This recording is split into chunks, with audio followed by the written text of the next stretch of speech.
On this episode of Smoky Sunday, we're smoking a pork butt on the Pit Boss whiskey still.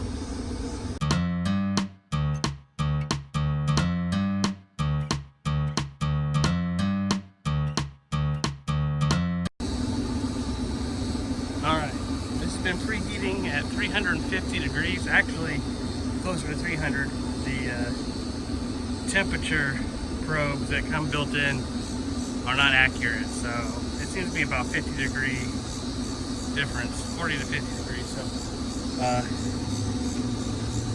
we're gonna put this in and I'm gonna turn it down to 275 where it'll have it hopefully be about 225 is where I want to smoke it at. Here we go.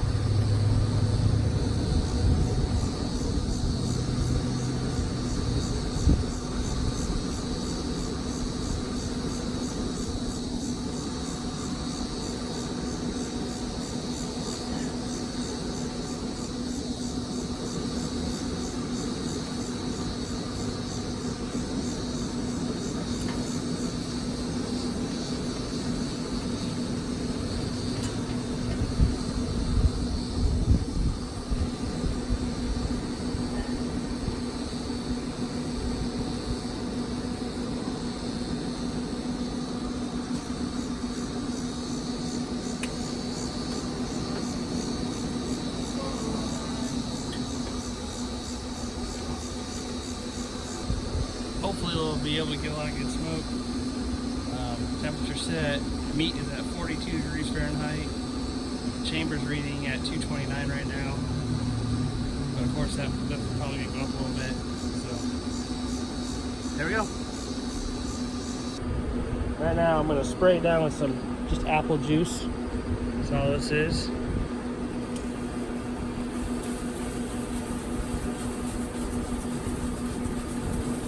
You also may notice I took out the top grate up here because to make it easier to get the meat on here. Now this thing is situated, set up, it's kind of difficult to get the meat or food in the racks. So thought taking off the rack would be helpful. I wasn't using it anyway, so. Alright, we'll be back. Alright, we're going to spray down some more. It was about an hour since the last spray. The first spritz happened about an hour and a half after. I was going to do it sooner, but I got preoccupied with children.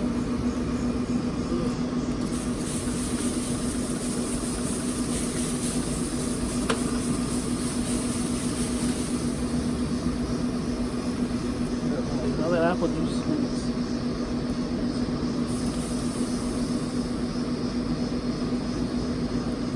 I gotta spray it. Just stream on this. There we go. That's what I want right there.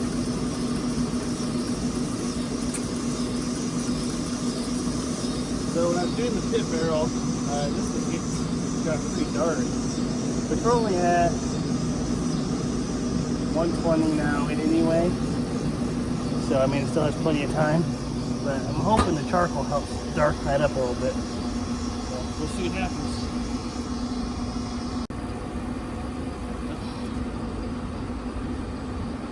Alright, so I just did a spray. More apple juice. Spritz, as you might say. Our meat is sitting at 142. And the pit is at, well, update. 140, well, since I just opened it, it was 230 before I opened it. I'm going to open it again just so you can take a quick look. It won't take me long to warm up anyway, but looking pretty good so far. Hopefully you'll sort of get kind of a darker bark on it with that charcoal pellets I put in, but we'll see.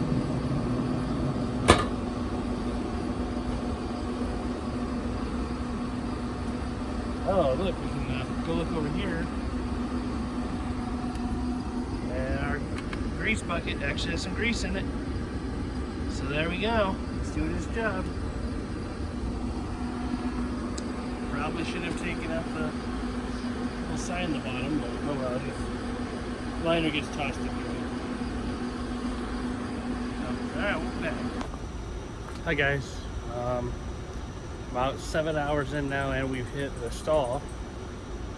So I was gonna wrap it. The meat's at 166 right now. Pellet smoker still running like a champ.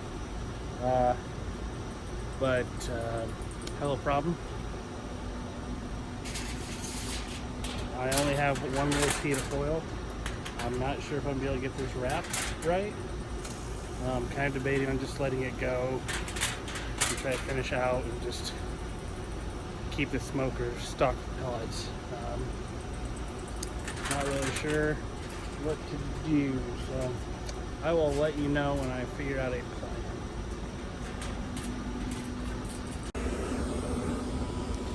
Alright, so since I didn't have enough foil, we're going to just ride it out. Let's just take a quick look at what we got here. You may not be able to see it very well. It's dark. Yeah, I don't have another flashlight to show you, but it's looking alright. We'll just let it keep. I would like some better bark on it, so we'll just let it go this way and see what happens. You know, I'll have my wireless temp probe with, or my thermometer. So yeah, we'll come out and get it when it's done, I guess. So, about 2:01, I'll run down here and start poking holes in it, see how tender it is, and hopefully that's in the next few hours. Check you guys later. Alright guys, we started this cook at 1 p.m. It's now 11:45 p.m. We've done the rest already. I wanted to show you how to do the tenderness check, but it was too dark outside. I think this has a record right now for the longest cook I've ever done, which for the size of this pork butt kind of surprised me because I was expecting it to be done hours ago. But that's alright. Wife and I already ate dinner. We had a pizza. So, you know, I'm going to taste this tonight for you guys, but I'm not going to have a full-on meal from this. I did buy a vacuum sealer, you know, a food saver tonight. So I'll probably shred this all tonight, make a sandwich for you guys to see me taste. And then tomorrow I'll put it in the food saver and freeze it, so I'll have it for later on. We want to do whatever we want, and probably save some of it just for leftovers in the next couple days, because this stuff very versatile. You can make sandwiches out of it, tacos, nachos. I'm sure the possibilities are endless. So we're gonna shred it. So get 2 forks. You don't need those fancy meat claw things that you can get. Those are kind of cool though. If you've got this cooked right and it's tender, 2 forks will work just fine. So I'm gonna just put that right there. Our triple foiled thing. I will tell you, once you get through that stall, that temperature starts going up fast. It kind of amazed me. So this has been resting for, oh wow. Alright, I need to get something to grab this. It is so tender, guys. Like, I just tried to grab it and it just fell apart in my hands. I did this last weekend actually, using the pit barrel. It had a much different bark. It was a very dark bark on it. I can't remember if I wrapped it. I'm pretty sure I did wrap it.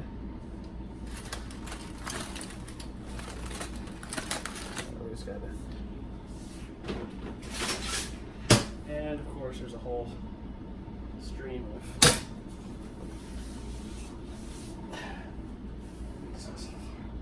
Alright, we don't need these now. Luckily I got my gloves, so I don't really care if the forks are actually under here. So, look at this. When I did the pit barrel, this was all black. I mean, it was good, it wasn't burnt. And I used a different rub then too, but wow, talk about juice.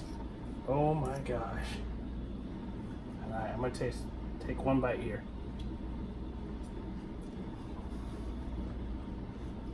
Oh my. That is so good.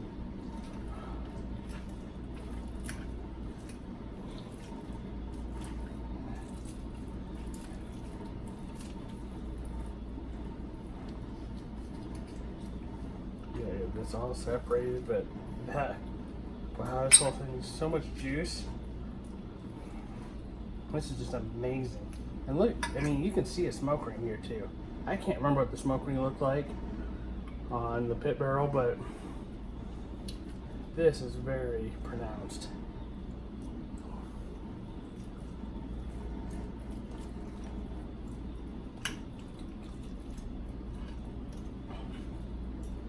Wow. Try a little bit of the bark. The bark's not as tough. The pit barrel, the outside just started to dry out just a little bit, but it was okay. I still liked it a lot.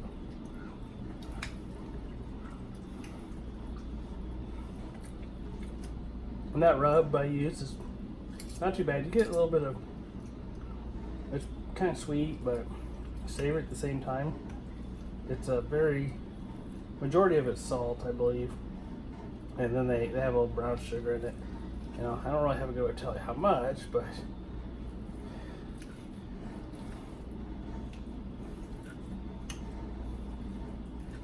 I wish I hadn't poured some of the juice in here. I was trying to avoid that, but this stuff is so juicy. It's just, wow, this is amazing. I am very surprised. I thought the pit barrel would win this. You know, I think the pit boss got it, and probably just because it's low and slow. It was just a very, very long time of cooking that it just, you know, I was really thinking, I was like, you know, pit boss, it's convenient, but I don't think it's going to do what my pit barrel can do. And nope, I would have liked a little better bark on it, and maybe if I just had not wrapped it, it probably would have been gotten what I wanted. But it may have also really dried out too. I don't know. But it did very, very well.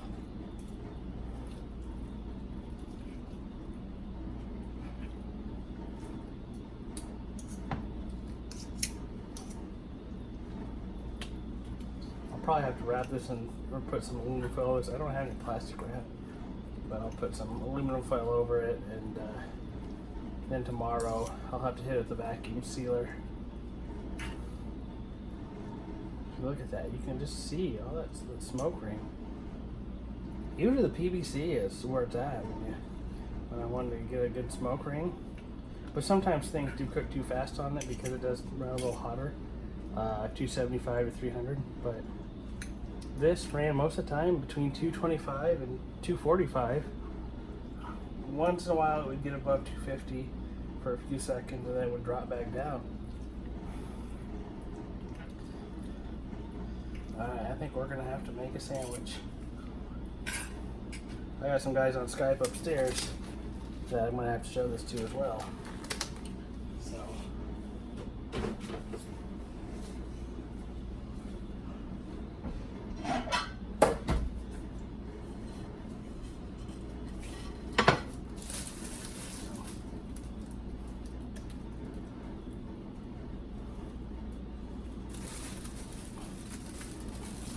real simple. Just a plain old hamburger bun here. Grocery store bought. Nothing fancy.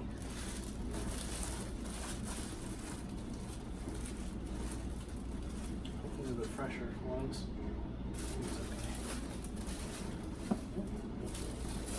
Okay. So I'm going to take a piece of this. Oh, this needs to be shredded. Hold on.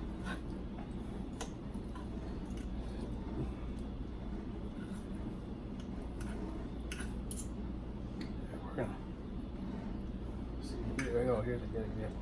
I'll save this on a plate to show them. But we're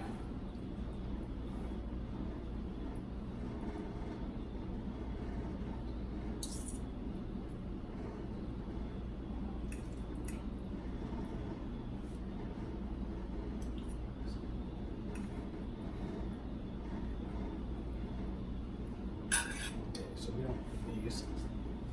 All right.